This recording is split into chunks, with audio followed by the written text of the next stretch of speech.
Hello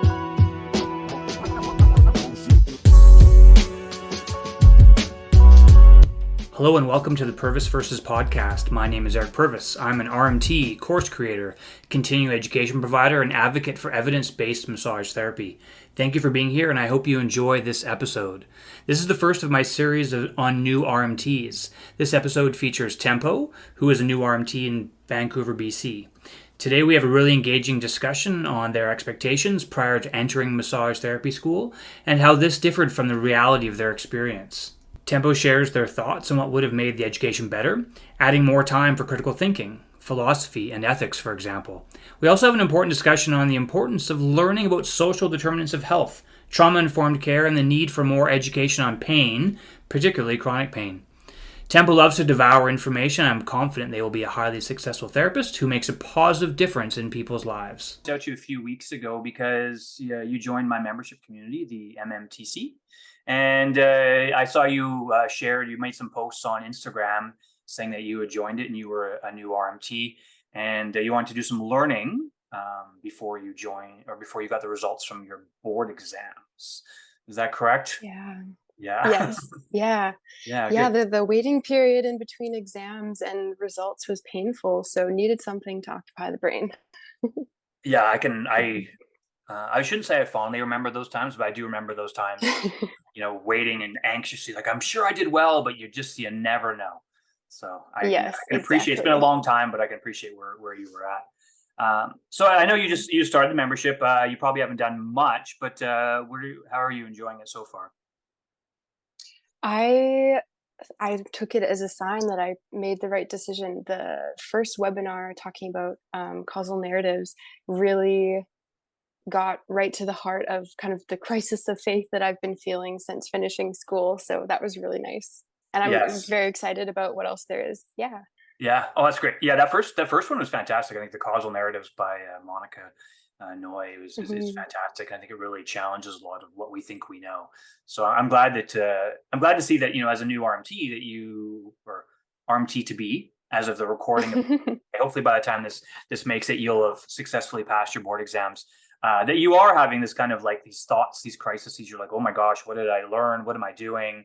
And you're asking questions. Yeah. That to me is just like I'm so thankful when I encounter new RMTs that are asking those hard questions and are wanting to have sharing a bit of skepticism but wanting to grow, and that I find is really empowering. So that was one reason why I reached out to you. So thank you. Awesome. Thank you. Yeah. So I guess the first thing I'd like to ask you is I'd just like to learn more about you, and for the audience to learn more about you, just so we know who you are. So kind of just tell us a bit about yourself. Cool. Okay. So I graduated from the RNT program in August, and then did board exams right away. This week we actually did get results, so I passed, and I'm just going through the registration process. Yeah. Congratulations. Thank you. I'm really excited because one of my fellow grads and I are in the process of setting up a clinic on site in a long-term care home, which is a little bit unusual. So, really, really excited about that. And that's just something in progress. That's amazing. Well, congrats. I've never heard Thanks. of RMTs working in a long-term care home, at least not in BC. So that is Yeah. super, super amazing. So good for you guys.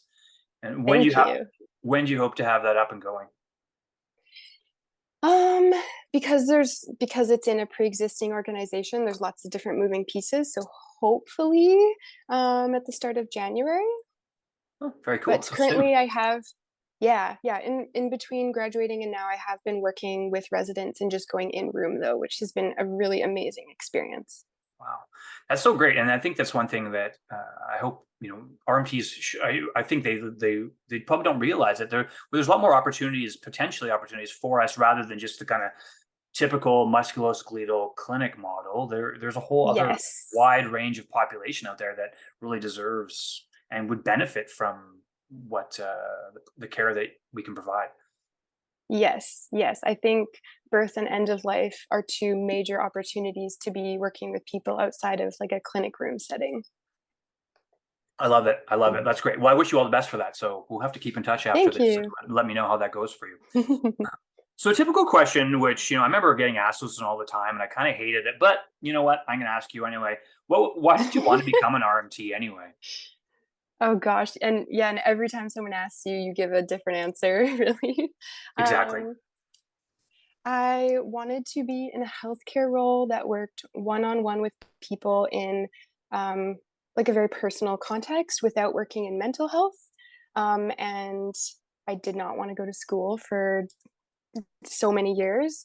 And there's a lot of chronic pain diagnoses in my family, and consistently people have said that massage therapy has been the thing that's really stood out in their care to them. So Amazing. yeah, I really wanted to be a part of that.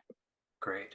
I mean, that's a bias of mine confirmed because my area of interest is in chronic pain, and so yeah, of course, my bias Yeah, says yeah, massage can work wonders for the kind of management of that. So yeah, it's yeah. very honorable. That's great. Yeah, right. People ask that question all the time, and people ask me that question now, like, why did you want to become an RMT? I'm thinking I don't really remember because it was so long. It was almost 20 years ago now that I went to massage school. But I'm glad I did, but I don't really remember why I did at the time.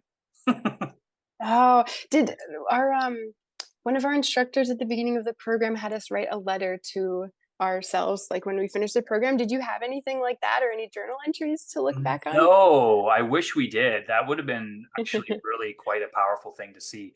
But if we did do it, Oh, I don't remember because it was a darn. while ago. But that's a really cool exercise. So yeah. Yeah. Yeah. So let's I mean congrats on your board exams. You're going to be working soon, which is fantastic. And one reason why I wanted you on this episode to kind of explore this series of stories was I wanted to kind of explore your recent experiences as a RMT student. I guess the first question is kind of what were some of your expectations? What did you expect when you went to RMT school? Hmm. Well, okay, I'd actually like to give a bit of a disclaimer before talking about school, Sure. because if you've been through RMT school, I guess I'm assuming, I don't know if it was very different in prior years, but you know that it is exhausting, it's very draining, and you can feel very stretched thin. So some of it feels like a bit of a blur, and I'm sure hindsight is going to be a bit different than when I was in the middle of it.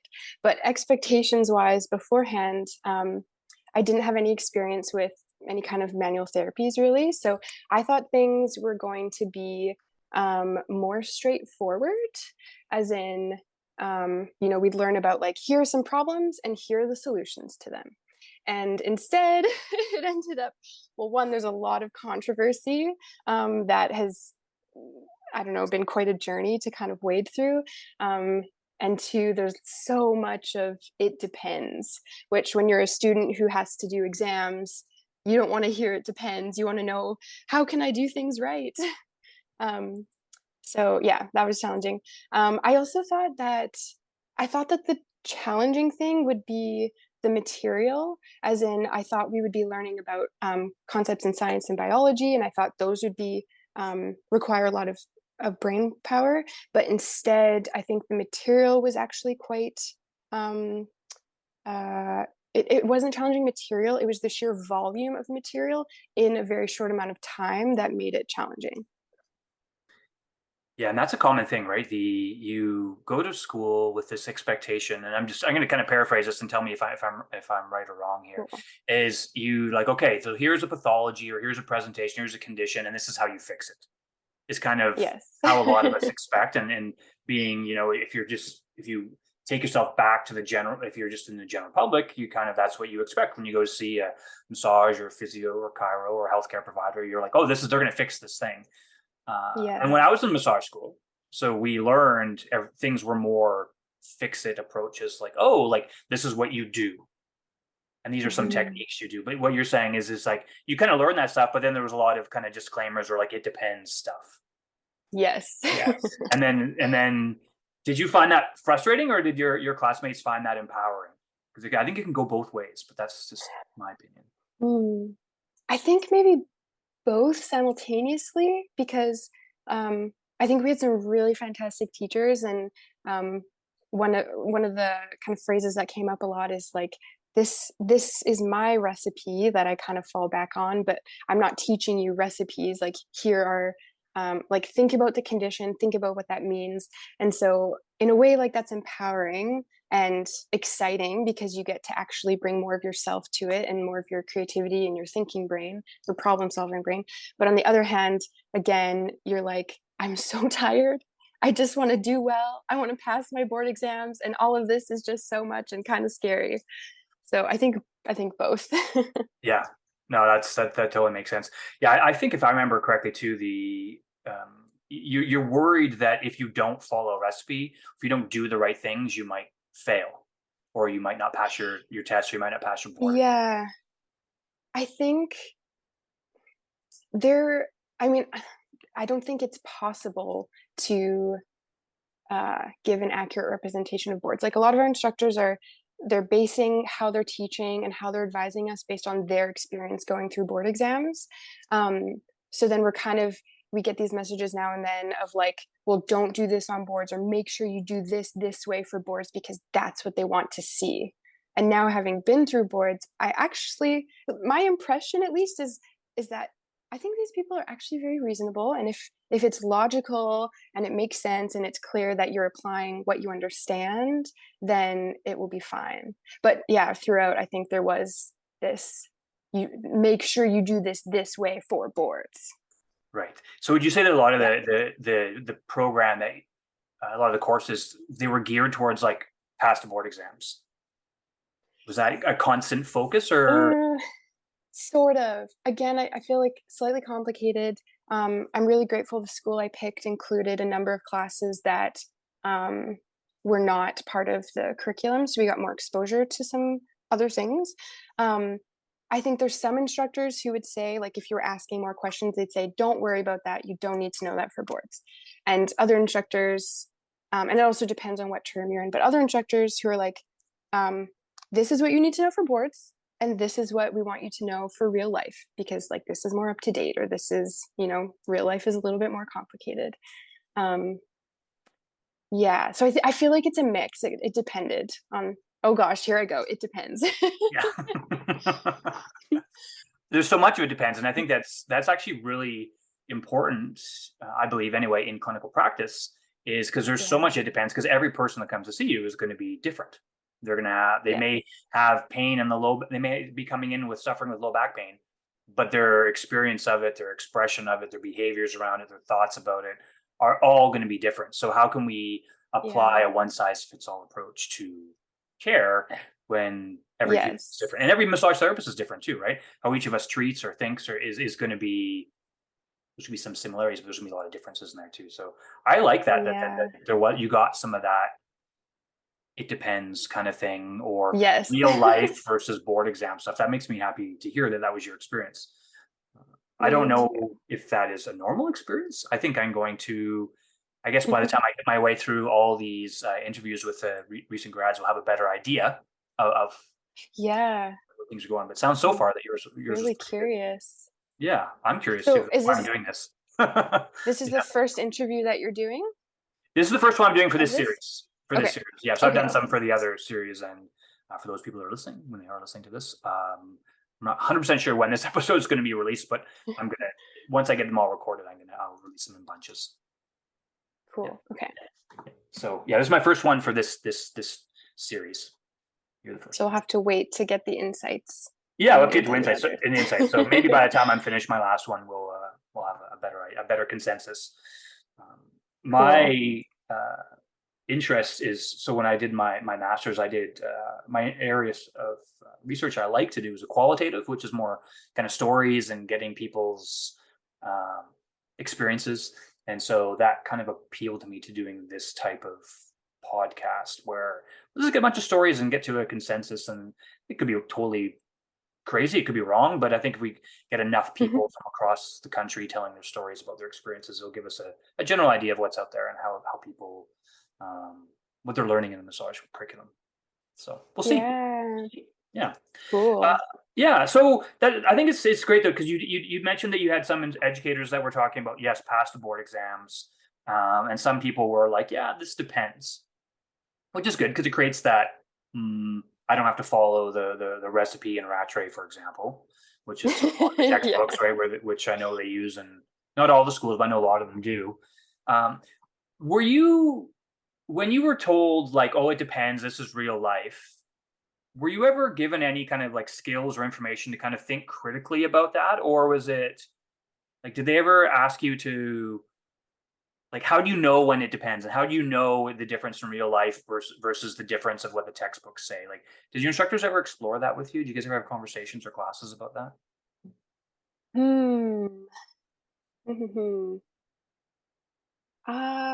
I want to say no.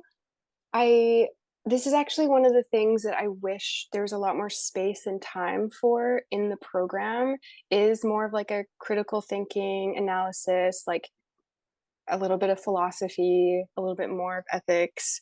I feel like the being more critical wasn't really built into the curriculum. It was more, um, we had these wonderful instructors who really care about evidence-based practice in their own practice and are clearly very passionate about teaching, and so we're bringing that into their role. Um, that's a hard question. I don't think it was really built into the curriculum. I think it was like we just had these instructors who were wonderful and kind of were like, this is complicated. Like in general, these things are complicated. Yeah, and Yeah. that. I mean, it's great that you had those instructors like that were presenting it to you. But I guess yeah, that was kind of one of my questions was, has the curriculum developed or changed enough where they are starting to put in some philosophy or some critical thinking stuff? And you said it's not part of it, No. but if you're lucky enough to have a good faculty member, that they will introduce that to you. Yes. Yeah, I guess Yeah. that kind of. And it's Oh, sorry. Go oh ahead. Go sorry. ahead. No, go ahead. It seemed some like the instructors who were bringing that in were more so the newer RMTs they've been in practice long enough to return to teaching, of course. And then also there's some RMTs, some instructors who've been around for a long time, but they've pursued more and higher education around these things and then have brought that back to us. Yeah. Right. Yeah. That's great. That's great. Did you find though that it was, I don't want to put words in your mouth. What did you find it was like when you had like these instructors that were more kind of, they're presenting some philosophy or some critical thinking versus those ones that were not? How did you find navigating that between those two different kind of groups of faculty members? um, I think it was very interesting because those who promoted more critical thinking, they were also the people who were very ready to say, you know what, I don't really know, or I don't really have the answer, or I don't think there really is an answer. And I think that made them more trustworthy versus those who were more like, well, this is how we do things, and we're a little bit more old fashioned, or also the people who are like, well, don't worry, you don't need to know that for boards. We're more likely to say, well, because this, or this is the answer. And at times you kind of go, I don't think that is the answer. Or like, are you just coming up with an answer because I asked? Or is that really the answer? I thought that was, yeah. So that dynamic was interesting. And I think, I really think it affects the trust that students have in those instructors, um, is the critical thinking, the being able to say that I don't know. I think it was easier to become more frustrated with the instructors who didn't do that. Right. The ones that gave you the answer and like, this is just because you found that more harder to Yes. trust them.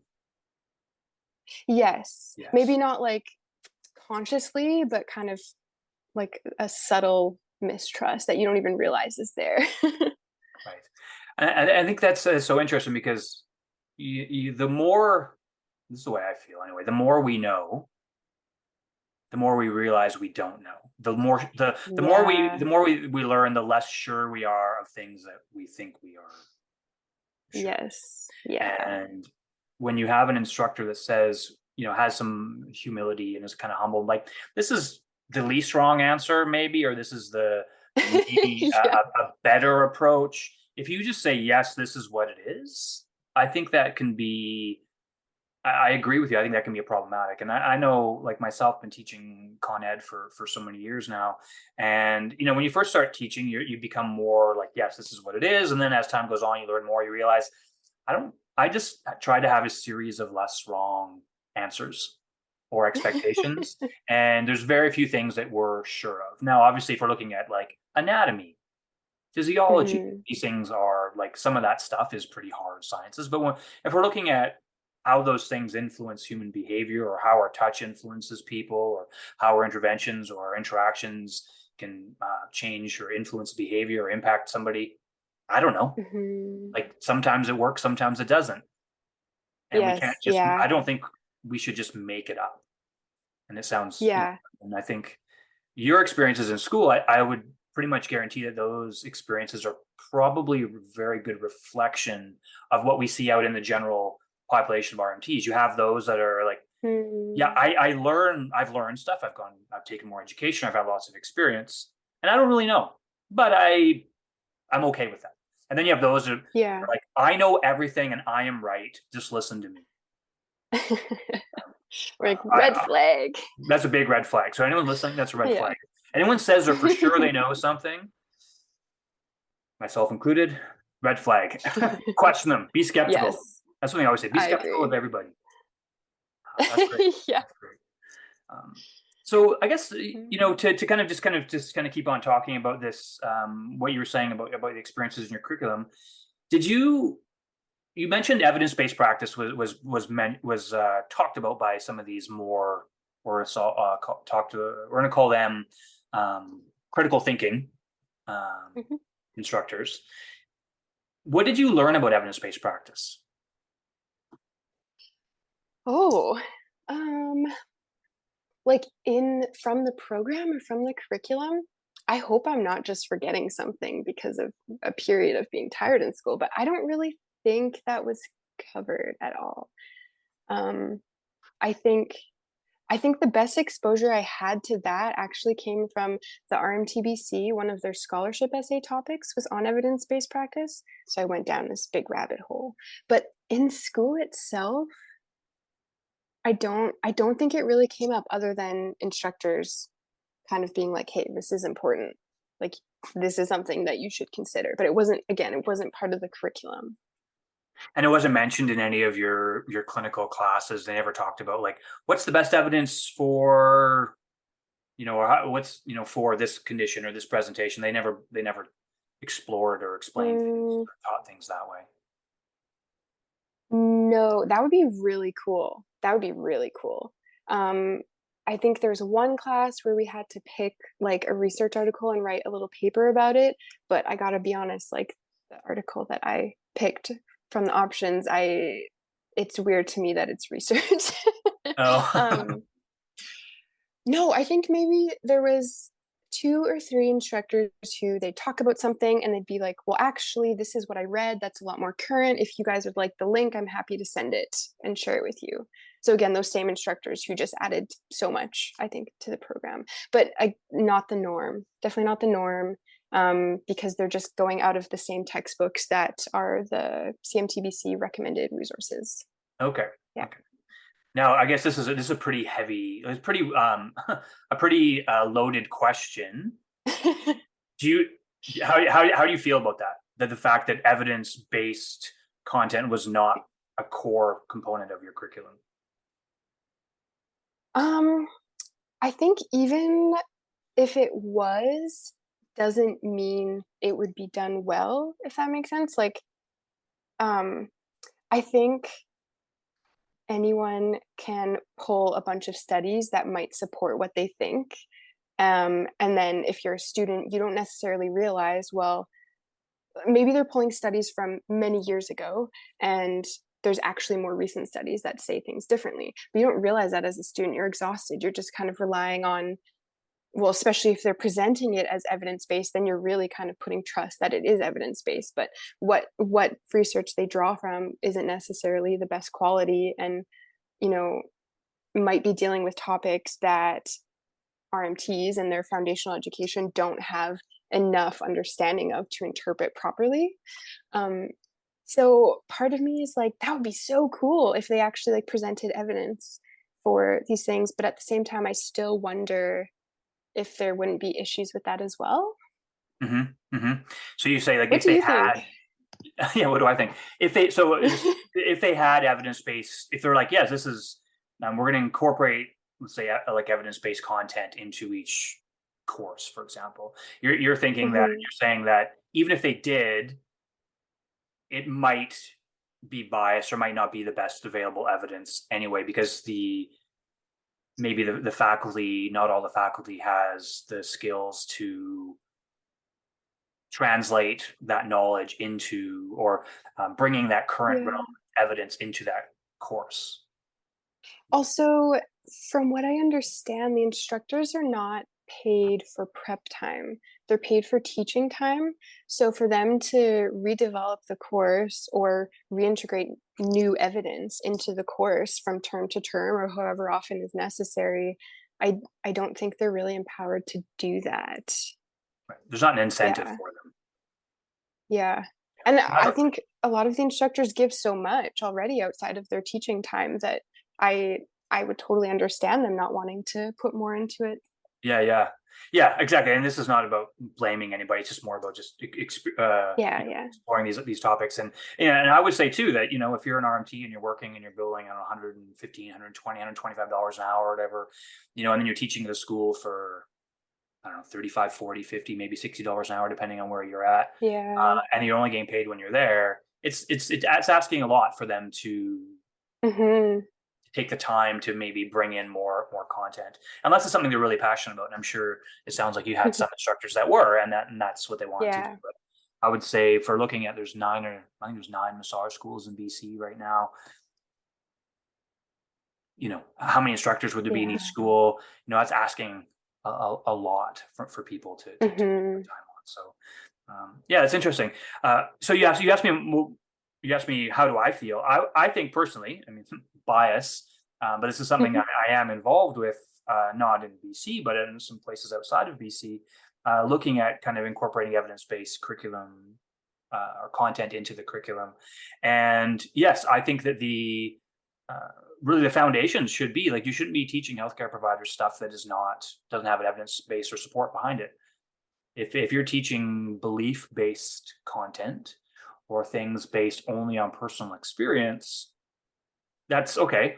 Personal experience, clinical experience is part of evidence based practice, but you need to have scientific and biological plausibility or best practices Mhm. research to support that. So I think that's a big problem that is, I think, holding our profession back from realizing its Yeah. true potential. Because if you're taking a course, and let's just say you learn a course on arthritis or tendinopathies, or choose a pathology or a presentation that somebody might come in with, and if you're not learning, what's the current evidence say about this?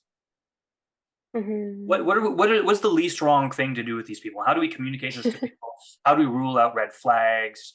When should we refer? And what's the limitations of what we do with our hands? And what's kind of the best, you know, advice we can give, or education we give to people, and what movements are okay and safe and which ones are not. And there's so much evidence out there that's not hard to find, but it's just a matter of incorporating that into the curriculum. And I think you could I'm on my soapbox here. You got me going. Um, is you don't have to change a lot about the core curriculum, even though, I mean, we could have a whole other episode or series of episodes on the curriculum, and I might do that. But um, there's so much available evidence out there that could actually would require very little changing of how things are done in the school. Hmm. It's a matter of tweaking it, and you adding a couple of things Okay. here and there. So are you going to get involved in the schools, in any schools in the future? Are you currently? I just feel like I'm like, wow, it sounds like you have such a great idea. How can this actually happen? uh, so yeah, I guess it's my podcast, so I can say whatever the hell I want. I would like to be involved a little bit more in the schools here, but what I've found is, there's only been one school that has actually actively reached out to me, and that's in Mm. Vernon, the OVCMT. And so I've done a little bit of stuff with them, but other than that, the schools in BC, I've reached out to a lot of them. I am lucky if I get an individual instructor who wants to, like, hey, can you talk to my class? Do you want to present some things? But when you go and talk to the people that run the schools, they don't really care. Mhm. So Hmm. currently, I am. I have a contract to work with a school in Alberta. So MH Oh, Vickers School, which is they have a campus in Calgary and Edmonton. I have a contract with them as a curriculum advisor, and some of the stuff that they want to do is to try to incorporate some of these ideas that I have. So we'll see. cool. Yeah. That's So hopefully exciting. they'll It's the spread. first step. Yeah, hopefully they'll Yeah. spread. I do have lots of ideas.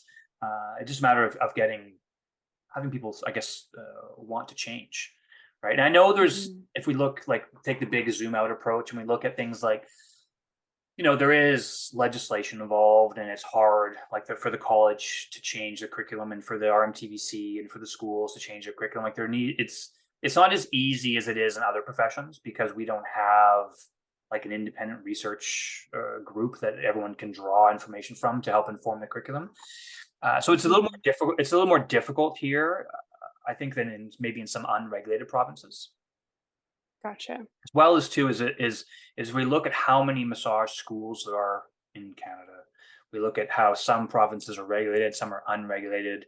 I think until we have a national standard, and with that national standard, if there is like I don't know, a research committee or a curriculum advisory committee or something that informs that, I think that would be how we could make these changes.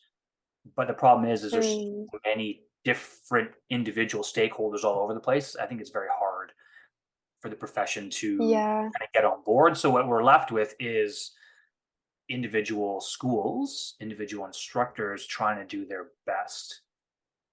Yeah.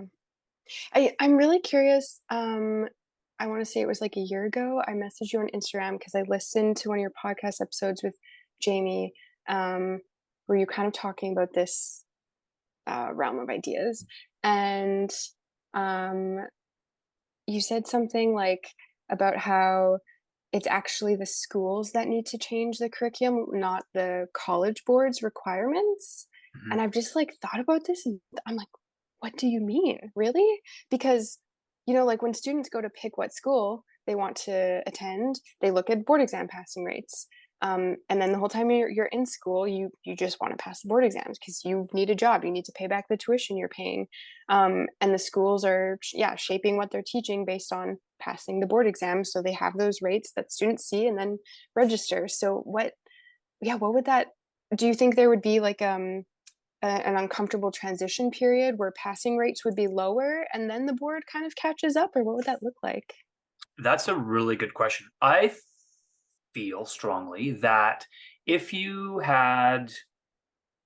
would need almost like an independent third party that would Mm, that because trying to get all 9 schools in BC, for example, to communicate and coordinate what they wanted to teach would be very difficult. Because I just don't think it would mhm. happen because they're private businesses, they have their own interests. Of course, each school is going to want to do their best, but it's also extremely expensive for them to change the entire Yeah, curriculum in their school, right? You would need probably a couple $100,000 in because you have to pay a bunch of people and you have to train the faculty, and it would cost a lot of money. And I don't think the individual schools, most of them, are going to want to invest in that. So the way I see it is that you would probably need a third party, an independent party.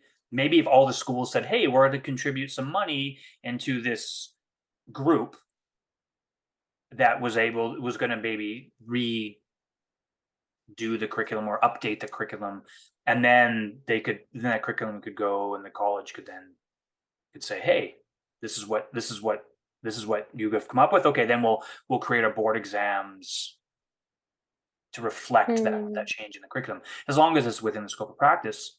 From what I understand, they can do it. But because as far as what I understand, because the college, their mandate is not to necessarily do the exam. Their mandate is only to protect the public by um, incorporating what's given to them by the Ministry of Health. okay. And then but their job is Interesting. not necessarily to redo the board exams. They used to be able to, but I think there's been some changes. But I don't Interesting. know enough Interesting. about that. But however, I still think that based on the episode that you were talking about that you listened to before, that we could and we should the school should have the responsibility to update how they're teaching their stuff, and they can still teach the exact same stuff for people to pass the board exams. And I think if you think of your experience, you have these great instructors that, like, yeah, this is what you need to know for the board exams, but this is what's real life. And they kind of give you some ideas and some kind of critical thinking, maybe some evidence about what's real or not real, or what's wrong and less wrong. uh, then the schools can still do that, right? They just need to change. They just need to train the faculty, Yeah. and you could still do Hmm. that and get people to pass the board exams. And I used to be a board examiner for years, like a long time ago, Oh, 10 years ago now. I was a board examiner for I don't know, maybe 3 years, and I felt that at the time we were never looking for techniques. Even 10 years ago, we were never looking for anything specific. We were just making sure that people understood what was presented in front of them and that they would do something that was not harmful. gotcha. And Okay. so, we learn You all these just made different. it sound so much less intimidating. Yeah, that's the thing, right? Is so often, right? Is every RMT I talk to says, "Oh, I just want to pass the board exams. I'm so freaked out." I'm like, don't be freaked out with the board exams. The written part is hard because it's just like, here's facts, but the practical aspect is not that difficult. It's like if you know Mm, how to interact with somebody and find a way to make them feel good, and you have like 20, 30 minutes to do it, that's great. That's all you need to do, right? You just touch them nicely and make them feel better and give them some advice based on their presentation. That's all you need to do. It doesn't have to be that specific. okay. But to find the Yeah, schools teach it to be specific, like it's like you need to do this, you need to do this, you need to do this. You're like, well, not really. yeah, interesting. Because of course you have people who share their horror stories of like this person failed because they didn't do this specific thing that was expected. And then that Yeah. creates all these myths. Well, there's so many myths out there. I bet. I Yeah. bet you there's so many. I haven't heard any in a while, but the people I know that failed the board exams, it's usually because they panicked and they missed something big. Like maybe there was a red Hmm. flag or something that they should have addressed, or maybe the person had a very specific um, injury or presentation, and the person completely ignored it. Oh no, stress Right? brain. Yeah, like so, like, oh, the person comes in with shoulder pain, and you don't treat the shoulder, Gotcha. right? And you're like, okay, well, you didn't even know where the shoulder is. You shouldn't be a healthcare provider until you can learn where the shoulder is. I'm being a bit flippant, but Yeah. that kind of stuff, right? Yeah, yes. For Anyway. sure. Yeah, that is not what you think going into it though, that's for sure. No, and it's fresh in your brain right now, right? So your mind's like, okay, Yeah. you remember what it's like. So, but I think overall, it sounds like you enjoyed the program. It sounds like overall you enjoyed your experience as massage school. Is that fair? Yes. Yeah. I really liked the school that I went to. I really feel that I made the best choice. Yeah. But there's some gaps now that you're seeing in some Always. of the stuff that you learned. But that's okay. So we were just talking about evidence based practice, which is kind of like it's kind of this catch all term, and because it is kind of a big thing, right? But what about things like pain science or like biopsychosocial? Were these kind of buzzwords or any of this kind of stuff talked about in your school? Um, sort of. Like yes and no. Um, right before I started the program, I took pain foundations from Pain BC, which was amazing. Like very like it was so great. And then going into the program, I think from that I had higher expectations for what we would learn about pain and pain science. So I felt quite disappointed. Um, I don't think like again, these instructors who are kind of offering more, they bring up biopsychosocial, but I don't think like from my perspective that maybe just should have been the framework that we looked at everything from rather than something that was kind of mentioned later on and talked about here and there. Yeah. Yes. Yeah. I don't think there's much about chronic pain, like pain that lingers that maybe is less related to biomechanical factors. There wasn't a lot about that, which again, just from my family experiences, I think there should be a lot more of. Right. Yeah. And Yeah. that meets my bias too, is that what's the number one reason? That's why I ask, and I always ask people this question in my courses, is like, what's the number one reason why anybody comes to see a massage therapist? Mhm.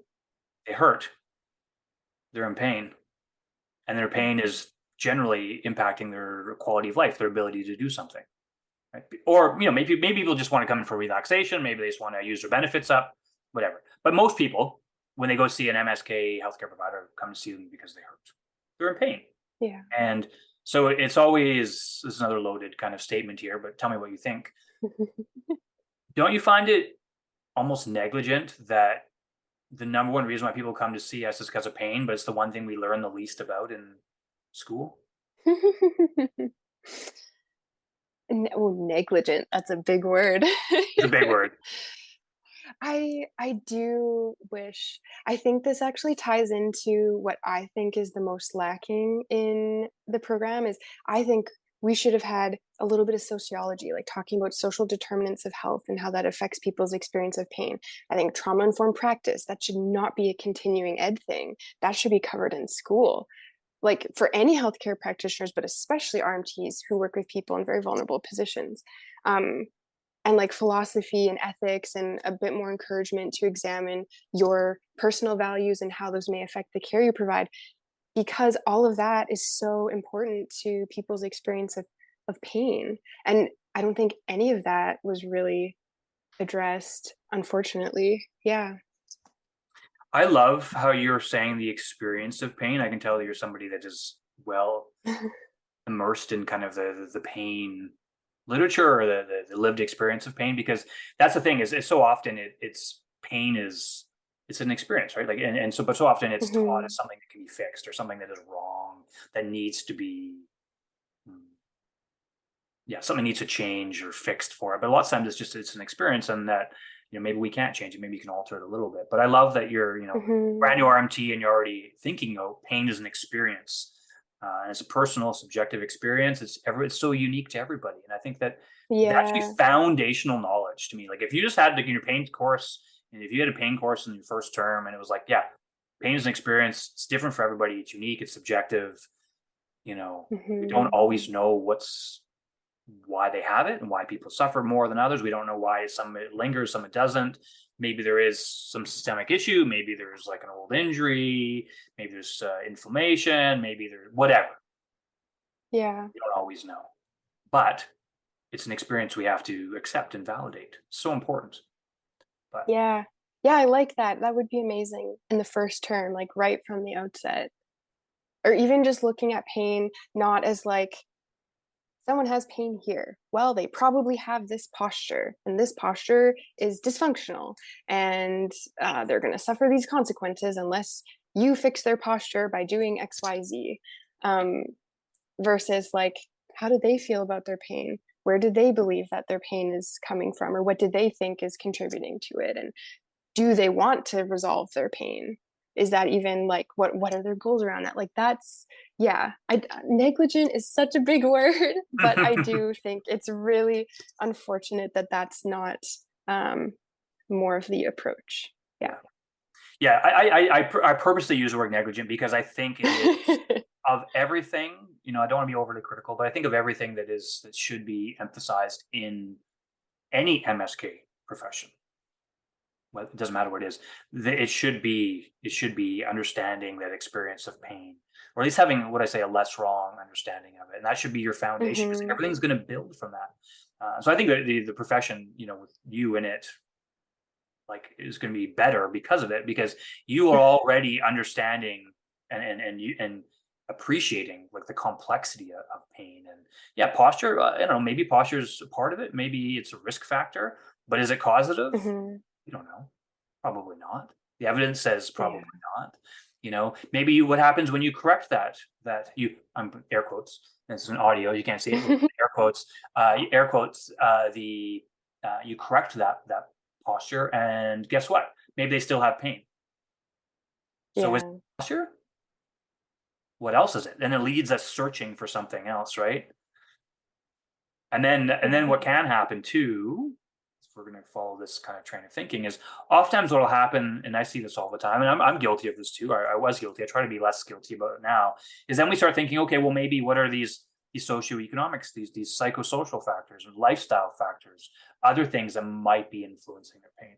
We have to be very, very careful about not blaming those too, Hmm. because some of the stuff you Yeah. can't change, and some of the stuff too, like yeah, the whole explain pain thing, which is all about like trying to educate people about their pain, and that's hopefully changing how they think about it.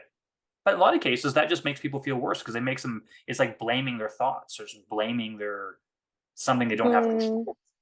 So we have to be very careful, I think, when we're understanding pain, that we don't start blaming specific things, whether that's tissue, structure, or whether it's thoughts, ideas, beliefs, or whether it's, psychosocial or socioeconomic status. Those things are all risk factors yeah. potentially, but they're not necessarily causative. And I think that's, I don't know, you could do that in term one in like a day and just plant those seeds and then have your each other instructor kind of emphasize that along the way. I think it would be Yeah. super brilliant. I think the having one day, I think there's lots of things where we like had one day or one class, but it's like it needs to be part of the overall perspective that things are approached from, I think, to actually stick with these very tired and overstretched students. Yeah, it's Yeah. exhausting, right? He's just basically getting drinking from the fire hose for 2 years. It's Exactly. hard. So obviously, Tempo. I mean, you are. I mean, I'm going to say that you seem super informed, super engaged. What about your classmates? Were you unique in your classmates, or were you guys all kind of like you? Um, oh gosh. I don't I don't know. I don't know what other people are doing at home. I think I am inevitably I like to devour information, and I think that's a bit unusual. Um, I think it really varies because everyone entered the program from a different starting point. Like some people have kinesiology backgrounds, some people came from accounting or dental hygiene, and everyone has their own prior experiences with their own pain or pain in the people they have close relationships with. I think like I would like take a little certificate online and then I'd like share that with my class like, hey, I found this really informative, and I think people are like, great, I'm going to bookmark that and save that for when I'm done school. Which is very understandable, but I think for me at least um I kept going like, why aren't we going deeper with this? Like I feel like this is more complicated, and I will better learn it. Like sometimes by overlearning, you actually make it easier for yourself rather than, yeah, if that makes sense. Yeah, that makes perfect Yeah. sense. So were Yeah. you maybe a bit of a unicorn in your class? Like not everybody was maybe as critical or skeptical or wanting to learn more. Mm, I don't know. You don't know. I don't know how to answer this. I feel like I don't want to sound like egotistical or like I don't think that I'm special. I think there's other people.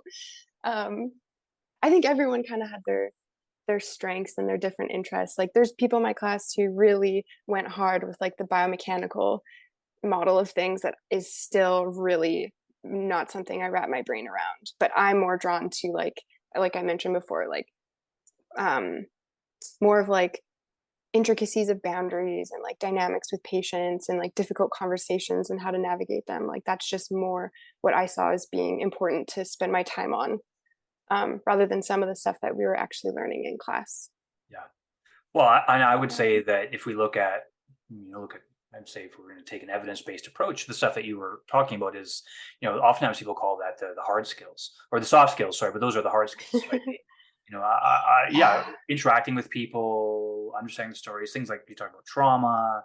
All these things are super, super important because if you can't interact or understand a human, it's really like even if you take that super Hmm. biomechanical approach, which there's a time and place for that, and we don't want to throw everything under the bus. We don't want to swing the pendulum too far one way. But if you're really like into biomechanics and changing how people move and stand and do all their stuff, but you lack the ability to understand them, Hmm. I think you're still missing the most important thing, which is the person. Yeah. That's what I think, at least. Yeah. But Hey, I don't know. So some we're having a people, conversation. We can both confirm each other's bias. That's fine. I I think there's still some people though who are like, um, maybe they want that doctor with the poor bedside manner, but they come across as a genius. Yeah. So I'm Yeah. sure there's value to that as well. Yeah. Yeah. There's time and place for everything, right? And I think that's what we have to be mindful of Yeah. too, is that not one approach is the best approach. It really depends on, and I'm sure when you're out there working with the masses of people that you will see that, like you kind of almost have to be a chameleon. You have to kind of change, Yeah. how to adapt. Because one person maybe wants that. They're like, just tell me what to do. Tell me what's wrong and tell me. And you're like, well, let's try this. And if you're confident about it, they may try it and maybe they get better. Like, great, that's what worked for them. Another person might come in and they might present with the exact same thing, but they might need a different approach. Hmm. That's why they call it a practice, not a perfect. We have these clinical practices, right? So we can try to find out what that person needs in front of us, and that's the hardest skill to learn. Yeah, it feels daunting for Yeah, sure. yeah. And you know what? The only way you can do it is with time and practice. But I think it sounds like already you're on the right path, which I love. I think is great. I feel it's great. Cool. Thank you. Thank you very Yeah. much. So I guess a couple more questions here, just before we wrap this up. So overall, you enjoyed your experience at school. You passed your board exams. They did what they're supposed to do in kind of preparing you to the entry level practice. That's what they use, that entry level to practice standard. If you could, in an ideal world, money, time, whatever is not an issue. What do you think needs to happen for the schools to reach a level of what we're going to say is excellence? What do they need to do to produce RMTs that are even better than they are right now? I okay, I feel conflicted saying this because, well, yeah. Um, Currently the program is 2 years or 20 months, depending on the program that you pick, long. And that's, as I said earlier on, that's a huge reason why people pick going to RMT school. It's only 2 years. Um, the whole time I was in it, though, I was like, why is this only 2 years long? Why are they cramming so much into such a short time?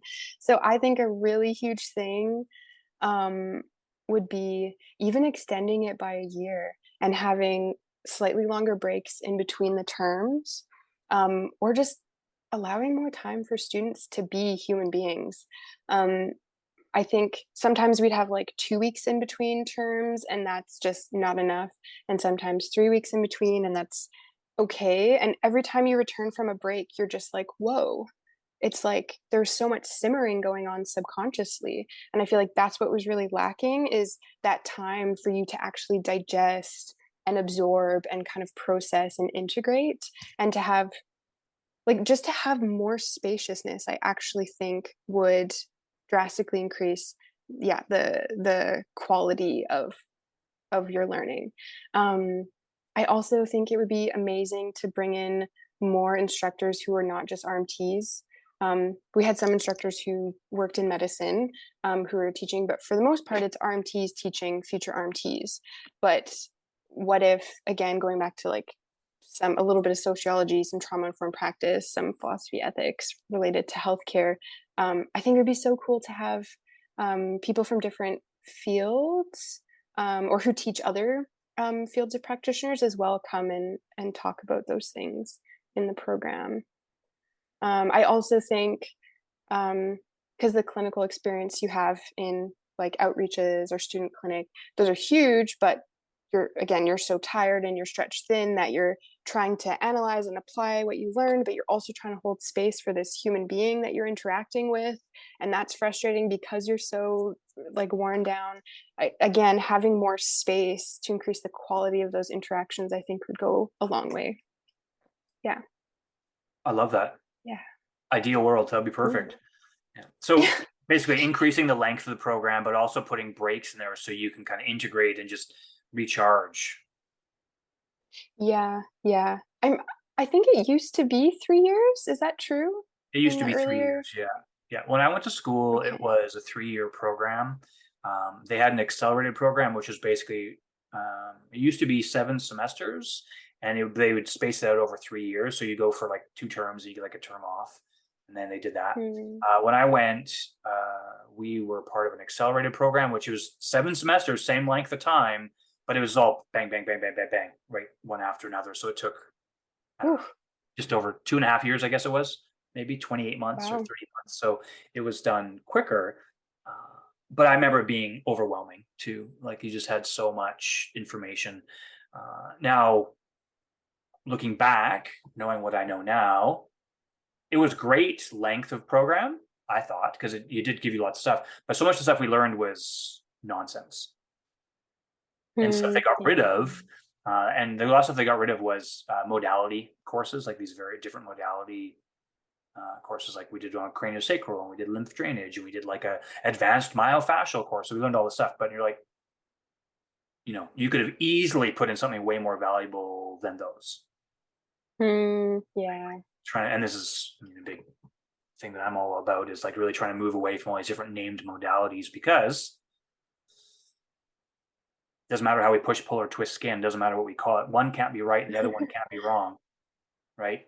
There's all these different stories to explain what our hands do, but we know when we look at the literature that the mechanisms of what we do is all the same. It's just different ways of interacting with somebody. But That's true.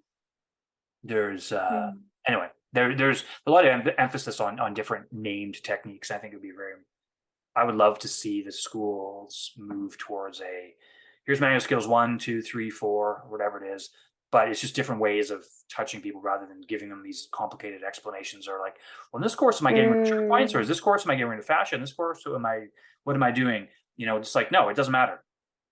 Let's stop worrying about that stuff, and let's just focus on how to make the person feel better. And these are some different ways we can try and do that. Yes, and so many of them you're like, "Well, I could chart it as this, but I could chart the same thing as this." Like, Yeah. it's just a matter of, yeah, what you're calling it or how you're describing it. Yeah. Yeah. Which is, that's, I'm going to probably do some episodes on that, probably on my own. I'm going to explore that idea, because I feel that it does a disservice to the profession. I feel like it does a disservice to the public when everyone's like, hey, I am a such and such therapist, and insert your favorite acronym here. I'm like, why does it matter? Right? Those stories might not be 100% true. I think as a profession, we worry about that more than the public worries about that. I have a question about this though, Sure. because okay, we had a craniosacral class. I was like, this is super weird, and I'm very skeptical, but my skepticism makes me more curious. I Does it not have value simply through there's patients who really believe in craniosacral and have a right to hold that belief, and kind of like their investment and the value that they place in that is a huge part of what makes it effective for them. Like I like this idea of um, yeah, like not teaching things as like these separate modalities, but it's like these things really have believers, I guess. And Yeah. if they have information and informed consent is being used, that's okay. Yeah, right? What do you think? My thoughts on that are, yeah, sometimes people have clients, patients will have these very strong beliefs. And if we go and try and dismantle those beliefs, it can sometimes cause, I would say, more harm than good. I would say, though, if they Mhm. have a belief, let's just use craniosacral because that's what we're talking about. If they had a belief about craniosacral changing cerebral spinal fluid flow and altering sutures and all the stuff that kind of cranio belief system talks about, if they have all those beliefs about it and that's negatively impacting their quality of life, Mhm. I would say, we should, I think, as an evidence-based, ethical healthcare provider, we should say, hey, I have some information about this. Do you want to, like, ask them permission? Do you want to hear about this? And then what I always say is, what I feel is that it's not necessarily we're not disputing the outcomes, we're disputing the mechanisms and the story Gotcha. and narratives and beliefs. So if that narrative and belief is negatively impacting their quality of life, I think it's worth saying, hey, like, I have something I want to share with you. Do you want to hear more about this? If they're like, I don't care, then we're not going to force that on them. Yeah. But we're like, hey, you know what? I can still do this, but I just want you to know that I've read some research, and I know I'm not changing these things, but I know that you feel better, so I'm just gonna hold your head nicely, put my hands here, and we'll do that stuff. And so I think it's important for us to say, look, the mechanisms aren't supported. The outcomes, the person feels better. We can't dispute that. But I Gotcha. think it's for people that don't have any beliefs about that stuff, I don't think we should be selling them those false beliefs. So I someone comes agree. in, you're like, I'm a craniopsychotherapist. Then what happens if everybody comes in and you're like, oh, this is what's wrong with you. I'm feeling this here. I'm doing this here. Well, we know that's not how things work. So I think Yeah. it's Oh, important what's for us the to provide ethically informed care, which is I think what the term you use there too, is that we shouldn't be telling people stories we can't support, because we do have an totally? ethical obligation to give them the least wrong information. But if they strongly hold on to those beliefs, and it's providing them some increase in quality of life, I would say, we'd have to be very careful about how we approach that, because that could be something that's meaningful to them, and we could actually probably do some harm Hmm. if we just say that's Okay. garbage. We don't want to do that. Oh God. Absolutely not. Okay. I agree. Thank you. Does that make sense? Yes. Yeah. Okay. Yeah. I mean, I'm okay to be wrong, but that's one thing right there that I've never had a compelling argument used against me on that to say, oh no, that's wrong. I'm like, no, I think it's pretty logical. I think it makes sense. I think that's fair. Well, I think even your answer is still an it depends. You're not taking like a Totally. hard stance. Yeah. Yeah. And I'm one of those instructors that's like, it depends. Some people out there though are much more strong about that. We're like, nope, it's garbage. You can't do that. You can't say that. I'll say, well, it depends, because the meaning of the I person in agree. front of you. So anyway, yeah, it's interesting. It's an interesting thing to think about. So I guess this has been great, Tempo. So thanks for being here. I guess just one last question for you.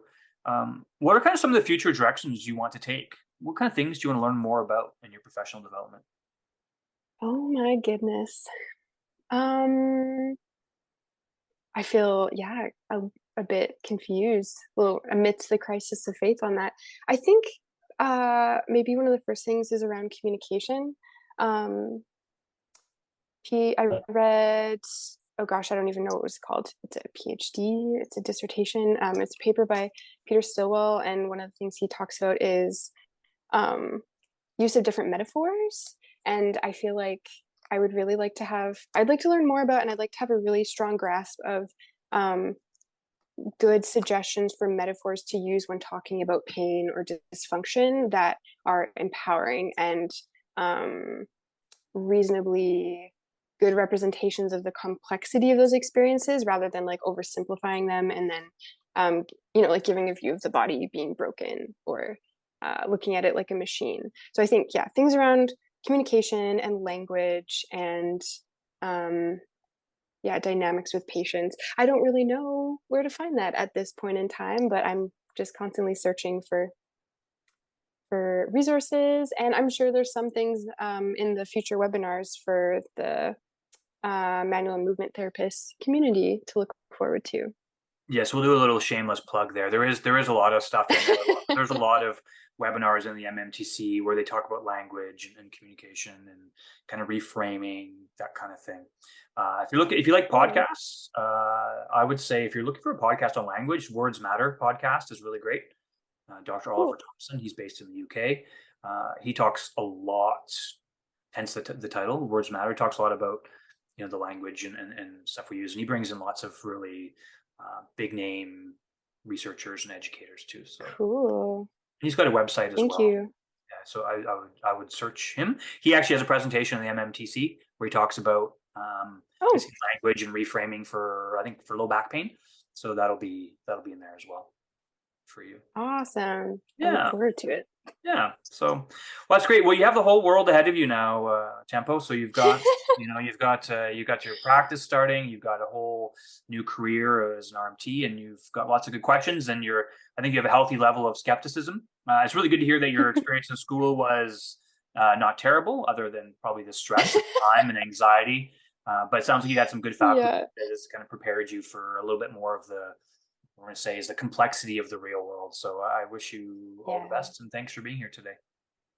Thank you so much. I got to learn so much from you. Oh, This is well, thank you. awesome. We'll talk again. Sounds good. Thank you for listening. Please subscribe so you can be notified of all future episodes. Purvis Versus is available on all major podcast directories. If you enjoyed this episode, please share on all your social media platforms. To learn more about my virtual learning community, the Manual Movement Therapist Community, otherwise known as the MMTC, please visit my website, ericpurvis.com, and click on the link to online courses, or you can check it out in the show notes. I do have a direct link for you, and you can get your first month for free using the discount code MMTC free.